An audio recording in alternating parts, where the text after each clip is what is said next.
சிலருக்கு வட்டிக்கு கொடுக்குற தொழில் அமையும், லேவாதேவி தொழில் அப்படிம்பாங்க. ஜாதகத்தில் எப்படி இருந்தால் இந்த தொழில் அமையும்? புலிப்பாணி பாடல் எண் 171 உலகுக்கு ஒரு உண்மையை சொல்கிறது.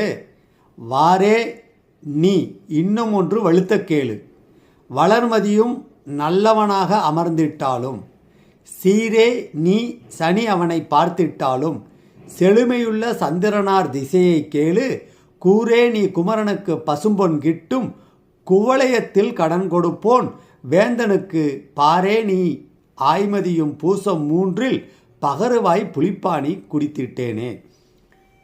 சந்திர பகவான் லக்னத்துக்கு யோகராக வந்து சனி பகவானும் சுப ஆதிபத்தியம் பெற்று அவரை பார்த்து விட்டால், சந்திரதசையும் வந்துவிட்டால் அவர்கள் இந்த கடன் கொடுக்கல் வாங்கல் தொழில் செய்யலாம். குறிப்பாக பூசம் 3 சந்திர பகவான் நிற்கிற பொழுது அவர்கள் வாழ்வில் வெற்றி அடைகிறார்கள் என்பது புலிப்பாணி பாடல். தசாபுத்தியும் வர வேண்டும். 10 லக்னாதிபதியை ஒப்பிட்டு பார்த்தால் நிச்சயமாக இந்த பலன் நடக்கும்.